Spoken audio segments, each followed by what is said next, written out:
Welcome to our final live presentation about the Tour du Mont Blanc this year, and thank you for joining us.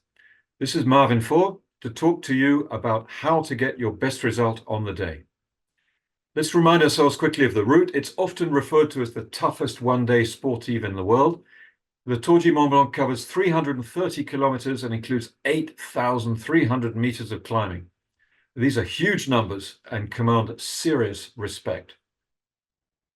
Everybody starts in the dark at 5 o'clock in the morning, and many will also finish in the dark, perhaps having to do the descent from the Comé de Rosland after nightfall, as well as the final climb to the Cési.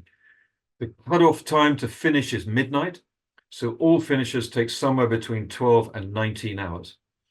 The event is above all an endurance challenge, and although all participants are timed, there's no official classification. It's really a challenge on three levels: mental, physical, and nutritional, and in my view, in that order. The most likely reason to abandon is mental. And so long as you've done the training, the reason why you're going to stop is most likely mental. To reach the finish, you'll likely push yourself to your limits and then have to go beyond them. You can expect to experience highs and lows with moments of euphoria where you can't believe how strong you feel, and followed soon after by moments of despair where you can't believe how bad you feel. So to paraphrase Rudyard Kipling, if any of you know him, if you want to finish, you must treat those two imposters just the same. There are three essential things for a successful ride: pacing, especially on the climbs, of course, fueling, and mental. I already said that the mental side is the most important, so I'll come to that last. First, let me say a word or two about the importance of having a plan. You've probably heard this quote before from Benjamin Franklin. He wasn't a cyclist, of course, but his quote is still highly relevant to us. Those who fail to plan, plan to fail. So what should be in your plan? First, you need a plan for how you're going to taper over the last 2 weeks so that you're in the best possible condition for the event. Next, you need a plan for your travel and final preparations so that all goes smoothly without stress. And then, of course, for the event itself, in terms of the pace you're going to follow, your nutrition and hydration, your clothing, reminders of good technique for yourself, amongst other things. And finally, for how you're going to remember all of this during the event. So let's first look at planning your taper. There's just over 2 weeks to go now until July the 13th. And your goal during this time should be to eliminate all fatigue before you get to the start line. It's not an exaggeration to say that you can throw away a lot of the benefits of your training if you don't get these last few days right. If you show up exhausted, you might as well not bother. So progressively reduce your training volume by 50%. You can probably still do another good long hard ride this weekend, but from then on you want to start reducing. You should limit the intensity in these final 2 weeks. If you must do any, keep it short and sweet. And above all, you need to sleep well, eat well, stay supple and mobile, limit the stress and limit any extra demands on you as much as you possibly can. It's important to understand that full recovery is much more valuable than 95% recovery. At 95%, you can expect to lose maybe 20% of your performance potential over the last couple of climbs. So go for the full recovery. The next part of your planning concerns your travel and final preparations leading up to the start. And this is mostly common sense, but it's much better to think it through and plan it out in advance so you don't get caught in a last-minute panic. First of all, plan to get plenty of sleep the last few days, because you probably won't get much sleep the night before the event. Plan your travel carefully, make sure there are no risks in there, there's no potential problems. Confirm your accommodation, of course, or double confirm it to be sure. Book your evening meal in the Cési, because if you don't do that in advance, you might waste an awful lot of time trying to find a restaurant that's still open. There's not that much that's open in Le Cési on a Friday evening at the beginning of summer. When you're ready to start packing, it's a good idea to use a checklist for your kit so you don't forget anything. And finally, pack your bike at least 1 day in advance to avoid last-minute problems. If you'd like a copy of our event checklist, just send me an email at info@alpinecols.com and I'll be happy to send it to you. Now let's talk about the event itself, and firstly, your pacing plan. This depends on your objective, which on the Tour du Mont Blanc can really only be one of these two. Either to ride the event as fast as possible to get a good performance for you. Maybe you've done it before and you want to improve on it. Maybe you've got a friend who's done it and you want to do a better time. Or your objective might be simply to finish before the cutoff. Which objective you choose leads to a slightly different pacing strategy. So we'll look at them both in turn. If your goal is to get a fast time, you must ride as close as possible to your limits without going over them. So this means climbing at the highest pace you can sustain for the 157 kilometers of climbing. Be careful, however, because whereas on a normal sportive or Grand Fondo, the consequences of going over your limits are not too serious. It just means you'll be a bit slow to reach the finish. On the Tour du Mont Blanc, it will probably mean you can't finish. So you need to figure out what pace you can sustain over 157 kilometers of climbing. I'll show you how to do that in a couple of minutes. If your goal is only to finish, you should work backwards from the official cutoff times at Bourg Saint-Maurice and the Cormet de Roselend and make sure you get there in time. So I calculate that to stand a good chance of making these two cutoffs, you should reach the feed station at Les Valettes, which is at the foot of the Col de Champex after what's the name of that Swiss town? Martigny, by 9:45, which means an average speed for the first 110 kilometers of 23 kilometers per hour. Okay, you then need to be on top of the Grand Saint-Bernard by 1:45, in my estimation. It's important to recognize that if your only goal is to finish, it makes no sense to try to beat these time limits by a large margin.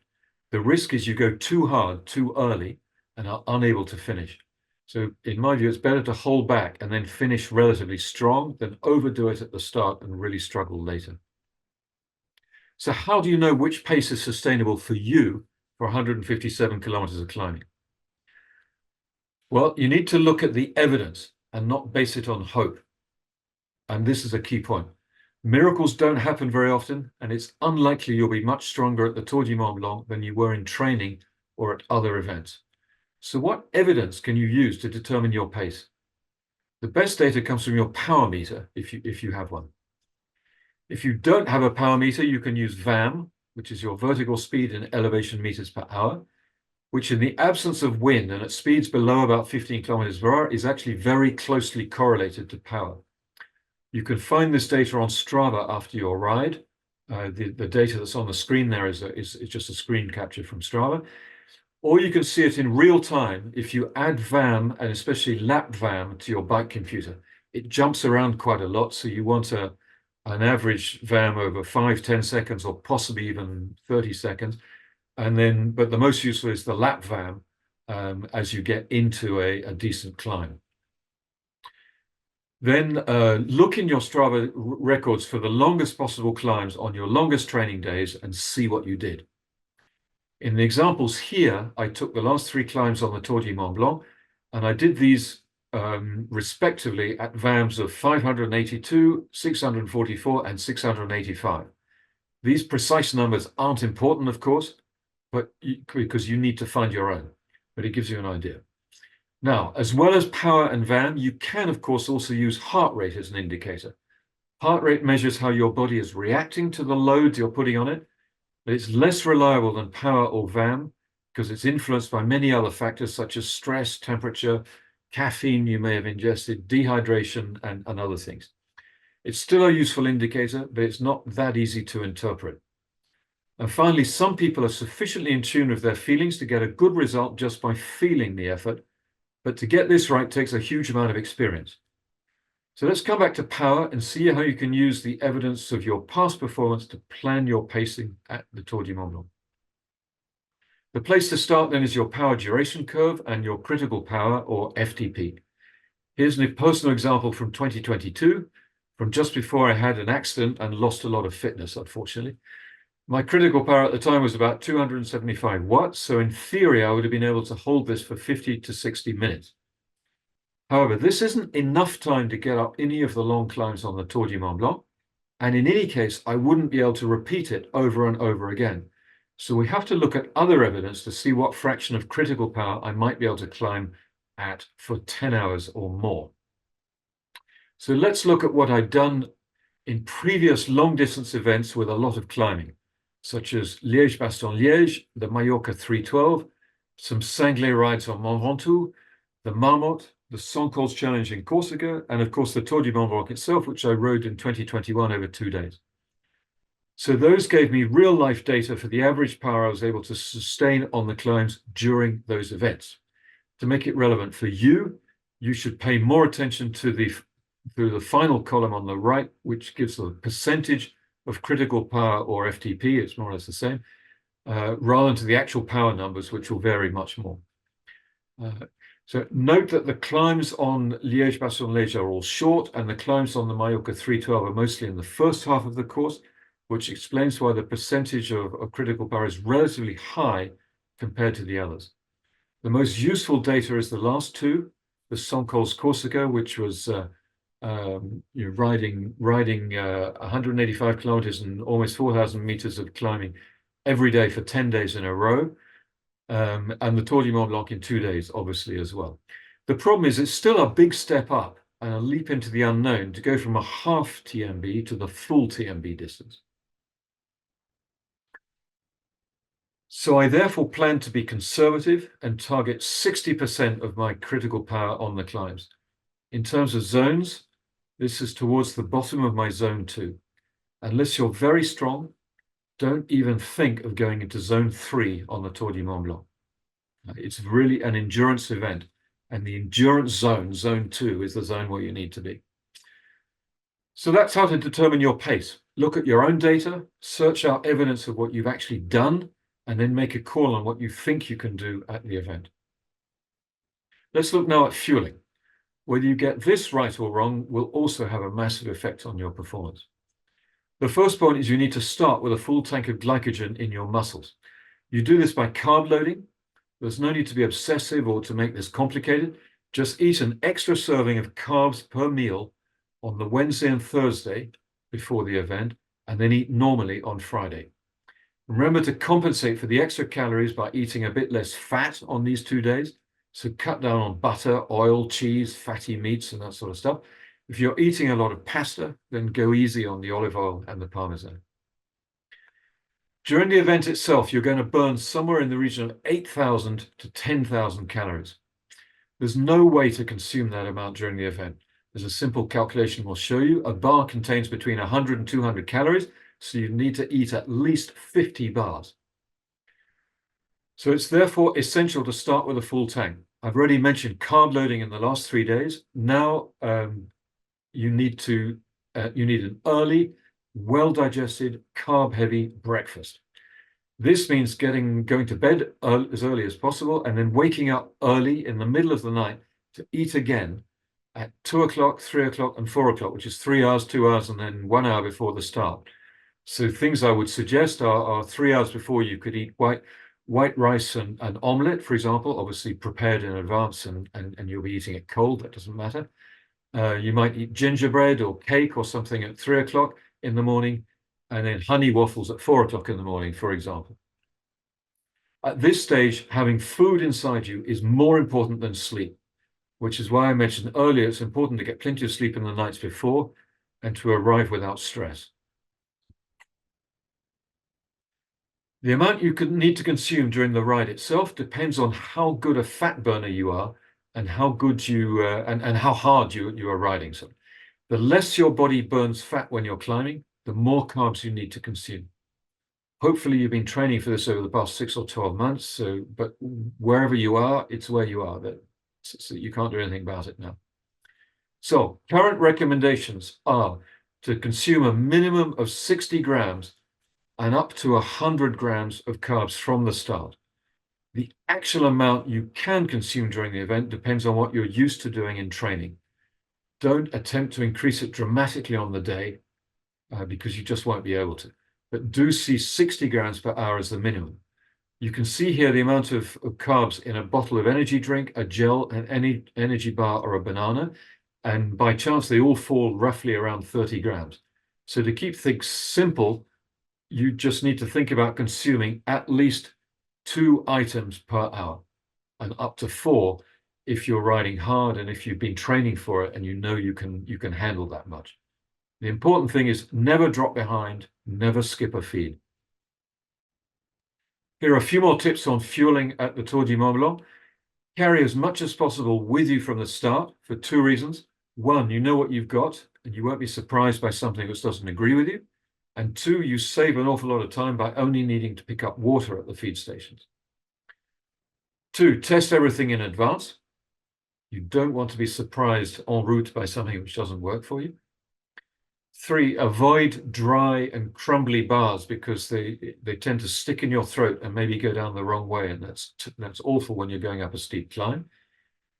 Next, pre-open the wrappers to make it easy to access. Also, when you're going up a steep climb, there's nothing worse than an energy bar that you can't open because the wrapper is it's just too difficult to tear.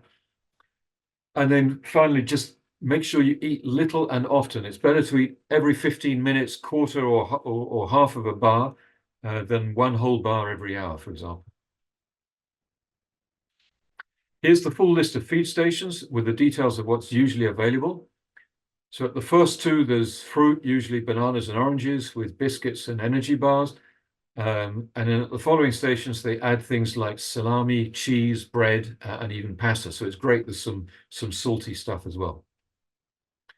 You should stop, in my view, briefly at every feed station, but bear in mind that 7 5-minute stops adds up to 35 minutes. So if there's any risk of missing the cutoffs, keep your stops as short and efficient as possible. You try to keep them down to 1 or 2 minutes maximum. The only possible exception to the stopping rule is the first one, the first feed station, and only then if it's a cool day and you still have plenty of water. Okay, so that's it for nutrition. Now let's take a look at the mental side. Remember, I said at the start that the biggest challenge on the Tour du Mont Blanc is mental. So long as you've done the training and you eat and drink enough, the most likely reason to abandon is mental. You just decide to give up. For most people, this will be the longest, toughest day they've ever spent on the bike, and by a significant margin. So what can you do to prepare mentally? This quote is from one of the world's top experts in the mental side of endurance sports, and it perfectly encapsulates the challenge. Endurance is the struggle to continue against a mounting desire to stop, says Samuele Marcora at the University of Bologna now. I can practically guarantee that by the time you get to the Cormi de Roseland, you will be experiencing this mounting desire to stop. And you may already feel this on the Petit Saint-Bernard. So what can you do about it? Well, there are 2 ways to increase your mental strength and your ability to continue against this mounting desire to stop. The first is to increase your motivation. And the second is to reduce your perception of effort, or your feeling of how hard it is. And in fact, you actually want to do both of them in parallel. This is a complicated subject that we don't have time to go into in detail, but I'll give you a quick overview. And if you're interested in finding out more, you can go onto the Alpine Cols website and find our blog. In our blog, there's an article specifically on mental preparation for the Tour du Mont Blanc. The key to increasing motivation is to have a clear set of goals. So the first one is to have a good answer to the question, why am I doing this? You can be sure you'll ask yourself this question many times. For me, in the example here at the Mallorca 312, I wanted to prove to myself that I could do the full distance. The second type of goal is an outcome goal, something like to finish, or to finish in less than 15 hours, for example. Make sure it's realistic and achievable. My only outcome goal on the 312, as it happens, was simply to finish. Then there's a third category of goals called process goals, which are things that will help you achieve the outcome, such as stick to the plan, climb at 60%, or eat 60 grams of carbs every hour. And as it happens, those 3 were my goals on the Mallorca 312, and they actually helped me achieve a really good result. Now, still on the motivational side, when you go through a rough patch, you may find some positive self-talk to be helpful. But it's really important to be able to counter that seductive voice in your head that says something like, this is too hard, I'm not going to make it, let's just stop here. So different things work for different people, so choose and adapt what works for you. Some examples: this is what I've been training for. I'm so lucky to be here, let's enjoy it. Like, keep pushing, keep pushing. Everyone else is hurting more than me. Look how far you've come, you can't give up now.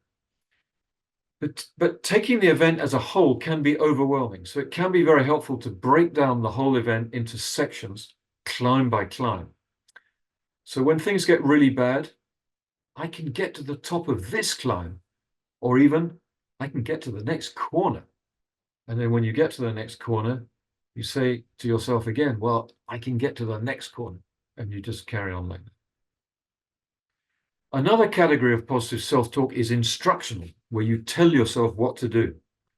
Examples might be: stick to your own pace, pedal smoothly, relax your shoulders, look around the corner when you're descending.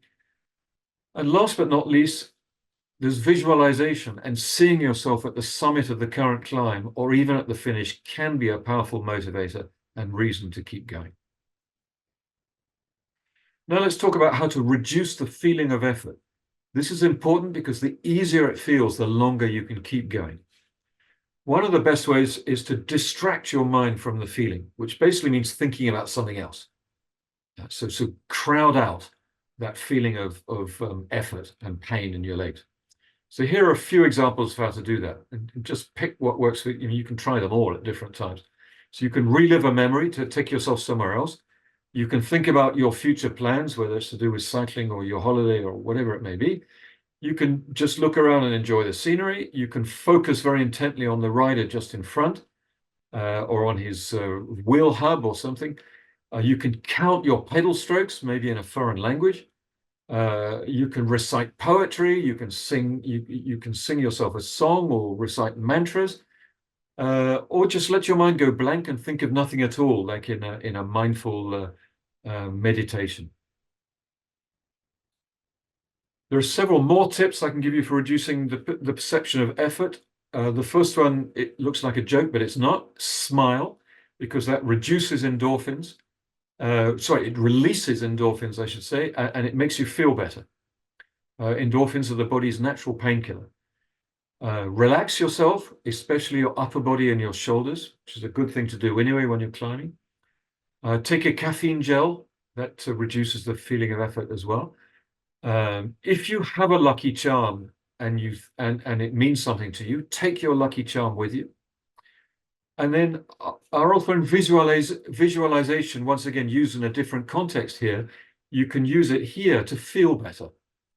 So if it's cold and wet and horrible, you can tell yourself, even though it's cold, wet and horrible, I'm not feeling uncomfortable, I can keep going. You can tell yourself, come on, tidy yourself up, pedal smoothly, and so on, and see yourself doing that. Now, the final part of mental preparation is some contingency planning for what might go wrong. A lot of things could go wrong on your ride, but there's no reason why they should stop you from finishing, so long as you have a plan to deal with them. So I'll just pile them up here. Punctures, bad weather, heat, getting dropped, bonking, feeling sick, cramps, and so on and so forth. Feeling dispirited, we've talked a bit about that. So there's a lot of things that can go wrong. Have a plan to deal with them, and you stand a much better chance of dealing with them calmly, quickly, and in an efficient fashion. So that was a quick run through a complex subject. Again, if you're interested in learning more, take a look at the blog on our website where you can find more. Now, a word about clothing and personal equipment. Having inadequate clothing for the conditions is probably the fourth major reason for abandoning on the Tour du Mont Blanc. I'm not saying it's going to rain, but if it does, you better be prepared. Of course, it all depends on the weather, so it's essential to have a good understanding of the forecast around the whole course, and especially on the highest cols. If it's going to be anything other than a heat wave, you'll need more than a simple summer jersey. Don't forget you'll start at 5 a.m. with a long descent, so that can be pretty cold. The best solution is thin layers that are easily adaptable. Things like arm warmers, a rain jacket if there's any risk of rain, a gilet, perhaps long gloves, a cap or a bonnet, a neck warmer if it's going to be cold on top, leg warmers possibly. It has been known to sleet or hail on the higher cols on the Tour du Mont Blanc, and if that happens, it can get very quickly very cold indeed. So the question becomes, well, how to carry all of that? This event is far more like an ultra event than a normal sportive or grand fondo. So don't be shy about using a saddlebag or a frame bag for bike packing. If you're only concerned about the start, you could wear a very cheap plastic jacket that you can dump in a bin at the bottom. And another old timers option is to wear two jerseys, which then gives you 6 pockets, of course. And yet another option is to tie things around your waist or stuff them down your jersey, down the back of your neck or wherever. Whatever works. There are ways to carry a considerable amount of stuff. Now, just a quick look through 5 mistakes to avoid. These are, in my view, probably the top 5 mistakes. The first one is to go too hard on the early climbs. If you do that, you're going to kill your legs and you won't be able to finish. Second, really in the same theme, is to burn too many or even any matches. This is not the type of event in which case you need to be fighting hard to keep your position in a peloton. You certainly shouldn't be accelerating out of roundabouts and making big efforts to get back on wheels and so on. That makes no sense at all on the Tour du Mont Blanc, unless you're an extremely strong rider. But for most people, that makes no sense. Third mistake is to fall behind eating and drinking. If you fall behind, you can never catch up again. And so get going from the start. Fourth, of course, is inadequate clothing. We've just talked about that. And the fifth is taking silly risks when descending. And this is particularly likely as time goes on, as you reach the end, when you're descending off maybe the Petit Saint-Bernard or the Combi de Roseland. You'll be very tired by then, and you can start to lose concentration, lose lucidity, and that's when the accidents happen. So do warn yourself. Think carefully about those descents. Take real care on those, particularly on those last 2 descents, because that's where the risks are. And now 3 go faster tips. The first one happens before. Make sure it's the first and perhaps the most obvious is to have your bike in perfect condition. But it's amazing how many people just take the bike out of the garage, throw it in the car, and off they go. It would be too stupid to have an avoidable puncture or a mechanical. So make sure the bike's in tip-top condition. The second is to go faster tip is to be as efficient as possible while climbing. So this is all about technique. The tip here is to keep your upper body still and relaxed and focus all of your energy into your legs, driving from the hips down. So all of the upper part is stable and all the movement is in the lower part. When it gets steeper, change your pedaling style by dropping your heels and locking your ankle. That gives you a better pedal stroke when it's steep. I'm talking about 9% and above. And then finally, stand up on the pedals frequently. I suggest standing up at least once every 5 minutes at a lower cadence than when you're seated to avoid peaking your heart rate. You normally change gear probably 2 or 3 or even 4 times, or else you choose a moment where there's a sudden, quite big change in gradient, like on a hairpin bend, for example, to stand up.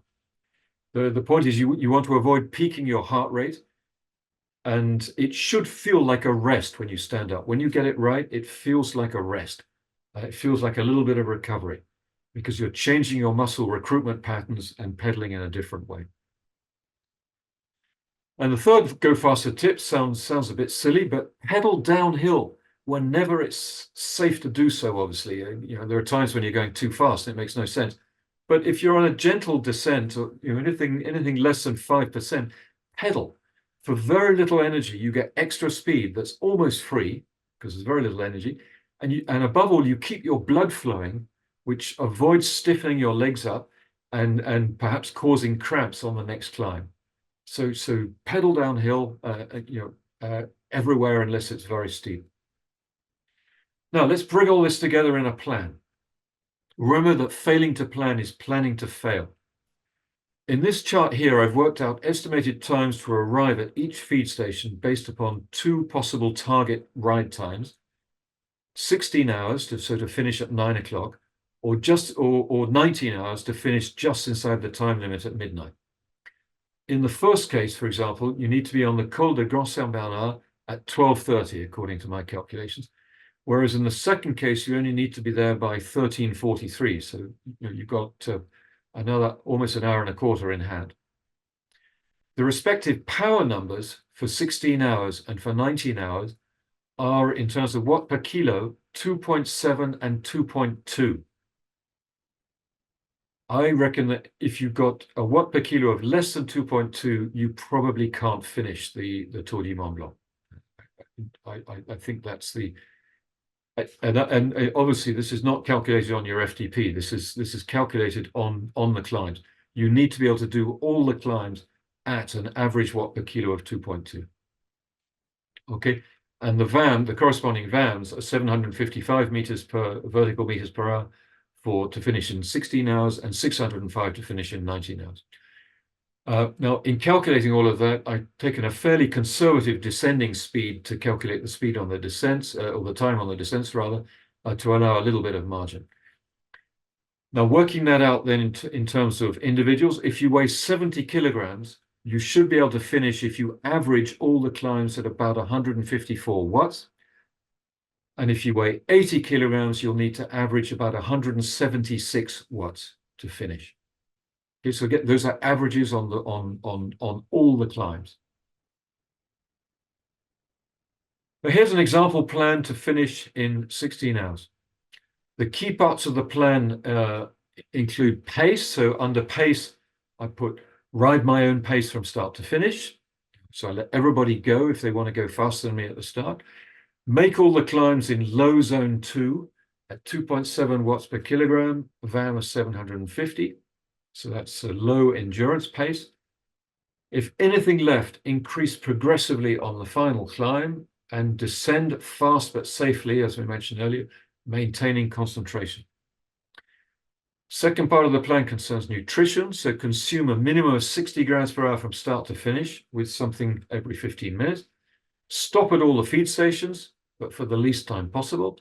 Drink at least half a bottle per hour, including electrolytes, especially if it's hot, and more if it's hot. Drink more if it's hot.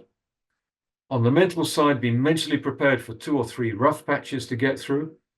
And in terms of clothing, of course, carry layers for all likely weather, depending on the forecast on the day. Finally, of course, planning is not enough. You also need to stick to the plan. So how are you going to remember all that? Well, here we can learn from the pros. This is Mathieu van der Poel's nutrition sticker from the Tour of Flanders.